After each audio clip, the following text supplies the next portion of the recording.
टेकी पवन academy को subscribe करने के लिए ये बटन दबाएं। वेलकम स्टूडेंट्स, मेरे चैनल टेकी पवन एकेडमी में आपका फिर से स्वागत है।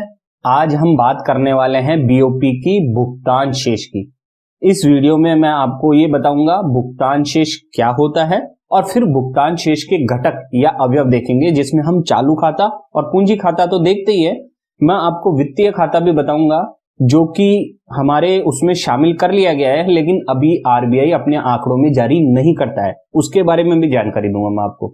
इसके अलावा जो भूल चूक या त्रुटियां होती है वो क्या होती है और कैसे उसको हम शामिल करते हैं ये भी बताऊंगा। और अंत में भुगतान शेष की एक तालिका के द्वारा, टेबल के द्वारा मैं आपको कंप्लीट ये एंट्रियां समझाऊंगा।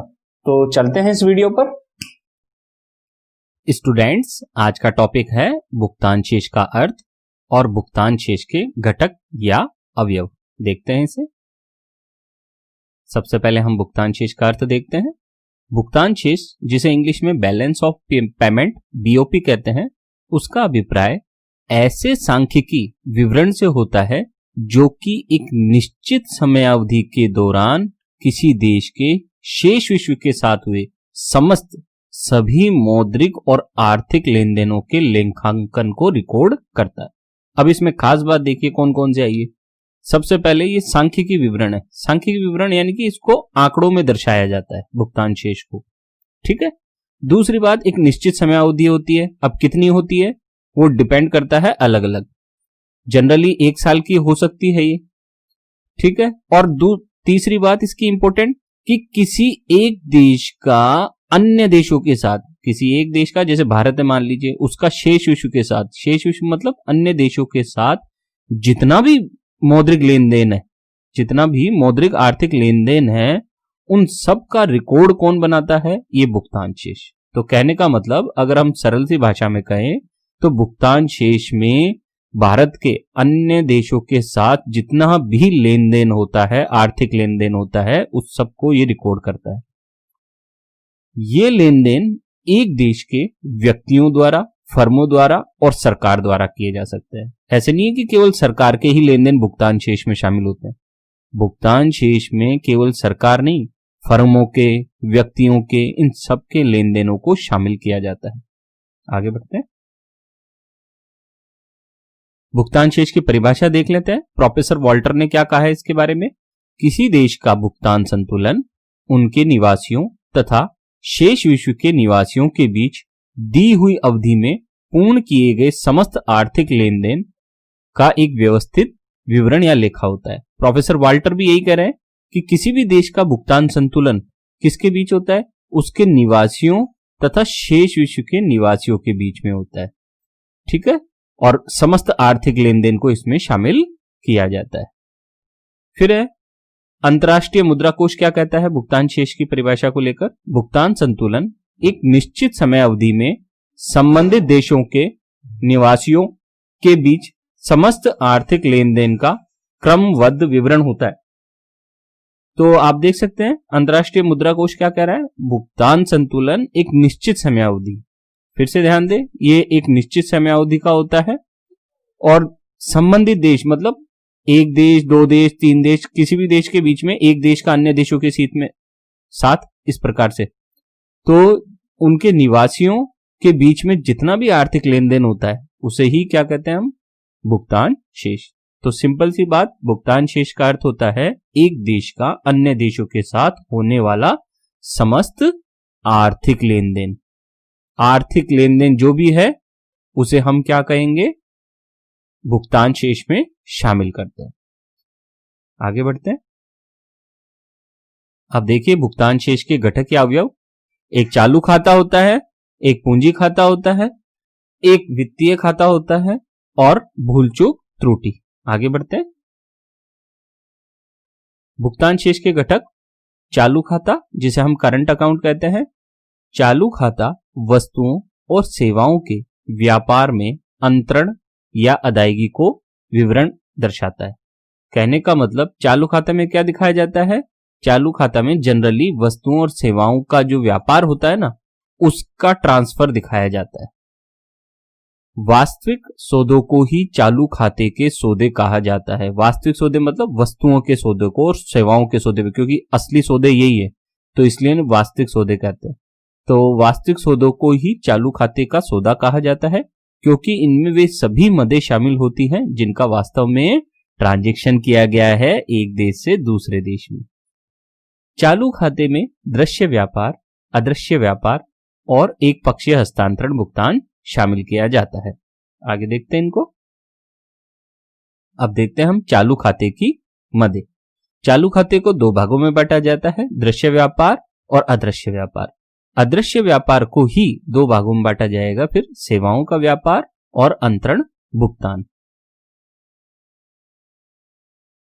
अब चालू खाते की मदें देखते हैं हम एक एक करके। पहली, दृश्य व्यापार, विजिबल ट्रेड। इसे वस्तु व्यापार भी कहते हैं। ध्यान रखना, जब आपसे प्रश्न में व्यापार शेष पूछा जाता है तो व्यापार शेष का मतलब दृश्य व्यापार ही होता है। वस्तुओं के निर्यात और वस्तुओं के आयात के अंतर को ही दृश्य व्यापार शेष या व्यापार शेष बीओटी, बैलेंस ऑफ ट्रेड के नाम से जाना जाता है। इन्हें देखा और छुआ जा सकता है, इस कारण इसे मूर्त व्यापार भी कहते हैं। तो व्यापार शेष का सूत्र क्या होगा? व्यापार शेष बराबर सभी वस्तुओं का निर्यात माइनस सभी वस्तुओं का आयात। खास बात ध्यान रखना, ये केवल वस्तु से संबंधित है दृश्य व्यापार। दृश्य मदों के उदाहरण क्या हो सकते हैं?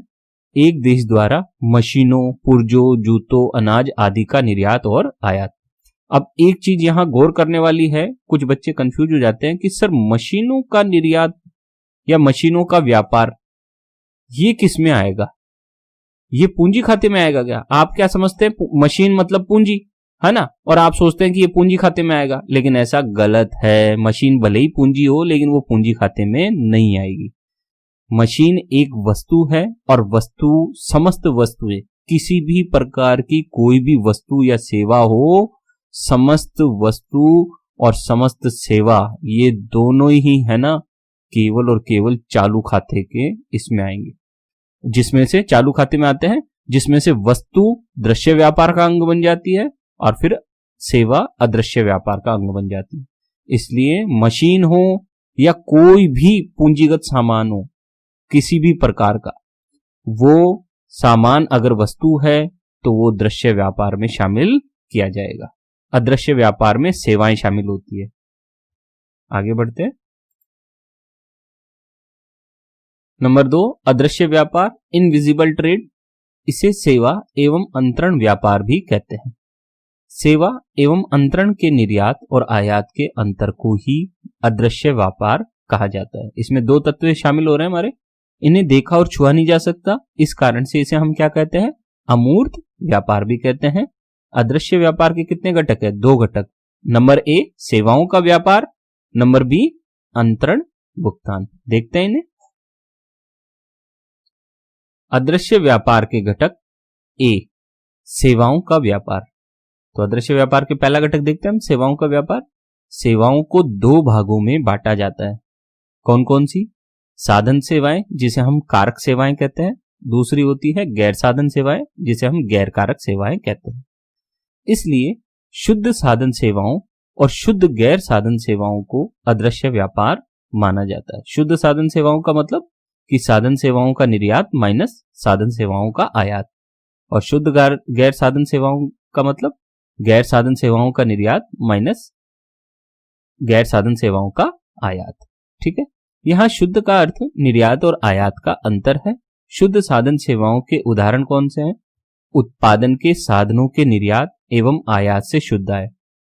शुद्ध गैर साधन सेवाओं के उदाहरण एक देश द्वारा बैंकिंग सेवाओं, यातायात सेवाओं, वायुयान सेवाओं, समुद्री जहाज सेवाओं आदि का जो निर्यात और आयात होता है वो शुद्ध गैर साधन सेवाओं के उदाहरण माने जाएंगे। सेवा का व्यापार, इसका सूत्र क्या बनेगा? सेवा व्यापार का सभी सेवाओं का निर्यात माइनस सभी सेवाओं का आयात, उसे हम सेवा व्यापार कहते हैं। अब देखते हैं बी अंतरण भुगतान, यूनिलेटरल ट्रांसफर पेमेंट्स। इसे एक तरफा भुगतान या एक पक्षीय हस्तांतरण भुगतान या चालू हस्तांतरण करंट ट्रांसफर भी कहते हैं। अंतरण भुगतान या करंट ट्रांसफर्स ऐसी प्राप्तियां होती हैं जो किसी देश के निवासियों को निशुल्क प्राप्त होती है। जब किसी देश को बदले में कोई वस्तु या सेवा नहीं देनी पड़े और फ्री में चीज मिल जाए तो उसे हम यूनिलेटरल ट्रांसफर पेमेंट्स कहते हैं। जैसे विदेशों से प्राप्त अनुदान राशि, उपहार राशि, विदेश में बसे लोगों द्वारा भेजी जाने वाली प्रेषण राशि, रिमिटेंस की राशि, जो हमारे परिवारजन विदेश में रहते हैं वो हमारे लिए पैसा भेजते हैं, है ना, इसमें ही शामिल किया जाता है। ये सारे के सारे यूनिलेटरल ट्रांसफर पेमेंट्स है, क्योंकि इसके लिए देश के लोगों ने कोई वस्तु या सेवा नहीं दी है। अब आगे है भुगतान शेष के घटक का दूसरा भाग, पूंजी खाता, कैपिटल अकाउंट। देशों के बीच सभी पूंजीगत लेन देनों की निगरानी पूंजी खाते के माध्यम से की जाती है। जितने भी देश के पूंजीगत लेन देन होते हैं उन सब की निगरानी किसके माध्यम से करेंगे हम? पूंजी खाते के माध्यम से। पूंजी खाता ऋणों एवं निवेशों के अंतरराष्ट्रीय प्रवाह को दर्शाता है। ये बताता है कि देश की परिसंपत्तियों व देयताओं में कितना परिवर्तन हुआ है, देश में कितना ऋण आया है, कितना निवेश आया है और कितना गया है यहां से, उन सबको कौन दर्शाता है? पूंजी खाता। अब देखते हैं पूंजी खाते की मदद। हम देखेंगे आगे चल के विदेशी निवेश को दो भागों में बांटेंगे हम, प्रत्यक्ष विदेशी निवेश और पोर्टफोलियो निवेश। फिर विदेशी ऋण को दो भागों में बांटेंगे हम, विदेशी वाणिज्यिक उधार, विदेशी सहायता, और तीसरा फिर एनआरआई जमा, अल्पकालिक व्यापार ऋण और बैंकिंग पूंजी। ये सब हम एक एक करके देखेंगे। पूंजी खाते की मदद। पहली, विदेशी निवेश, फॉरेन इन्वेस्टमेंट। जब विदेशियों के द्वारा भारत में निवेश किया जाता है तो उसे हम विदेशी निवेश कहते हैं। विदेशी निवेश के दो घटक होते हैं, कौन कौन से? नंबर ए, प्रत्यक्ष विदेशी निवेश, नंबर बी, पोर्टफोलियो निवेश। अब देखते हैं पहले ए, प्रत्यक्ष विदेशी निवेश क्या होता है? Foreign direct investment. जब विदेशियों के द्वारा भारत की भौतिक परिसंपत्तियों में निवेश किया जाता है तो उसे हम एफडीआई कहते हैं, फॉरेन डायरेक्ट इन्वेस्टमेंट। भौतिक परिसंपत्तियां मतलब कि जैसे सबसे अच्छा और दीर्घकालीन निवेश एफडीआई ही माना जाता है। जैसे मान लीजिए कोई अमेजन की कंपनी है, उसने भारत में प्लांट खोल लिया। भौतिक परिसंपत्तियों का मतलब होता है कि विदेशी लोग भारत में आकर कोई भौतिक फैक्ट्री लगाएं, भौतिक का मतलब दिखाई दे सके, उसे छुआ जा सके, ऐसी कोई फैक्ट्री लगाएं, कोई प्लांट खोले ना, इन सबको हम क्या कहेंगे? एफडीआई निवेश। ठीक है ना, आगे बढ़ते हैं। बी, पोर्टफोलियो निवेश, पोर्टफोलियो इन्वेस्टमेंट। जब विदेशियों के द्वारा भारत की कंपनियों के शेयर्स और बॉन्ड में निवेश किया जाता है तो उसे हम विदेशी संस्थागत निवेश, एफआईआई या फॉरेन पोर्टफोलियो इन्वेस्टमेंट, एफपीआई के नाम से जानते हैं। एफआईआई की फुल फॉर्म क्या है? Foreign institutional investment. ठीक है, तो जितना भी भारत के शेयर मार्केट में, बॉन्ड मार्केट में जितना भी इन्वेस्टमेंट आता है उसे हम किस में शामिल करते हैं? पोर्टफोलियो निवेश में। फिर है पूंजी खाते की दूसरी मद, विदेशी ऋण, फॉरेन बोरोइंग। जब विदेशियों के द्वारा भारत को उधार दिया जाता है तो उसे हम क्या कहेंगे? विदेशी ऋण कहते हैं। विदेशी ऋण के दो घटक होते हैं, विदेशी वाणिज्यिक उधार और विदेशी सहायता। विदेशी ऋण के घटक देखते हैं हम। ए, विदेशी वाणिज्यिक उधार क्या होते हैं बच्चों? Foreign commercial borrowing. जब विदेशियों के द्वारा भारत को अंतर्राष्ट्रीय बाजार ब्याज दर पर ऋण दिया जाता है तो उसे विदेशी वाणिज्यिक उधार कहते हैं। अर्थात भारत को मिलने वाला ऐसा उधार, ऐसा ऋण जो मार्केट की इंटरेस्ट रेट पर मिले उसे हम विदेशी वाणिज्यिक उधार कहते हैं।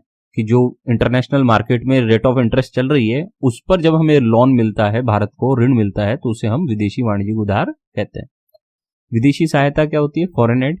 जब विदेशियों के द्वारा भारत को बाजार ब्याज दर से कम रियायती दर पर ऋण दिया जाता है तो उसे विदेशी सहायता कहते हैं। विदेशी सहायता का मतलब होता है कम ब्याज पर, बहुत न्यून ब्याज पर हेल्प करना। जैसे मान लीजिए भारत को बुलेट ट्रेन के लिए जापान सहयोग कर रहा है तो वो विदेशी सहायता के रूप में कर रहा है, अर्थात बहुत कम ऋण, वो ब्याज दर है जिस पर हमें बुलेट ट्रेन के लिए ऋण मिल रहा है, तो ये विदेशी सहायता मानी जाती है। फिर है पूंजी खाते की मदद। तीसरा, एनआरआई जमा, नॉन रेसिडेंट्स डिपॉजिट्स, अनिवासी भारतीय द्वारा भारत में अपने परिवारों को भेजी जाने वाली राशि चालू खाते में शामिल होती है। ध्यान रखना, जितने भी भारत के एनआरआई हैं वो अपने परिवारों को, अपने सगे संबंधियों को जो राशि भेज रहे हैं वो तो चालू खाते में आएगी, लेकिन अनिवासी जो भारतीय हैं उनके द्वारा भारत की अर्थव्यवस्था में की गई जमाओं को हम क्या कहेंगे? पूंजी खाते में शामिल करेंगे। अर्थव्यवस्था में जो भारत के एनआरआई लोग हैं वो भारत की इकोनॉमी में जो जमा कर रहे हैं ना पैसा, उसको हम किस में शामिल करेंगे? पूंजी खाते में। तो ये ध्यान रखना, ये चालू खाते में शामिल हो रहा है, ये पूंजी खाते में। फिर है चौथा, अल्पकालिक व्यापार ऋण, शॉर्ट टर्म ट्रेड लोन्स। जब अंतर्राष्ट्रीय बाजार में बिना तत्काल भुगतान किए खरीदारी की जाती है तो इसे अल्पकालिक व्यापार ऋण कहते हैं। ये क्या होता है? जब भारत के लोग या भारत की संस्थाएं विदेशों से सामान खरीदती है तो उसके लिए वो पेमेंट नहीं चुकाती तत्काल, तो वो क्या करती है? चीज भी ले आई और पैसे भी नहीं दिया, तो इसका मतलब उसने क्या किया है? अल्पकालिक व्यापार ऋण उधार लिया है। ठीक है। अब पूंजी खाते की पांचवी मत देखते हैं, बैंकिंग पूंजी, बैंकिंग कैपिटल। इससे अभिप्राय वाणिज्यिक बैंकों द्वारा विदेशी परिसंपत्तियों को रखने से है। यह एनआरआई जमाओं के अतिरिक्त होती है। एनआरआई जमाओं के अतिरिक्त वाणिज्यिक बैंक विदेशी परिसंपत्तियों को भी रखते हैं, उसे ही हम बैंकिंग पूंजी के नाम से जानते हैं।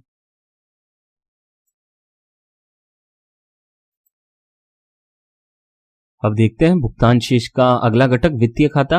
ये अभी आपके हो सकता है सिलेबस में ना हो, लेकिन ये घाटा है, ये खाता होता है भुगतान शेष का।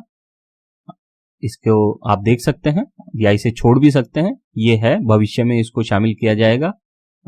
भारत की जो प्रणाली है उसमें ये आ चुका है, लेकिन अभी तक बस हमारे सामने जो डाटा है वो नहीं आता है, बाकी डाटा भी जल्दी आने लग जाएगा वित्तीय खाते का। फाइनेंशियल अकाउंट, वित्तीय खाते के तहत व्यवसायों, रियल एस्टेट, शेयर, सोने और सरकारी स्वामित्व वाली परिसंपत्तियों से होने वाले फंड के प्रवाह की निगरानी की जाती है।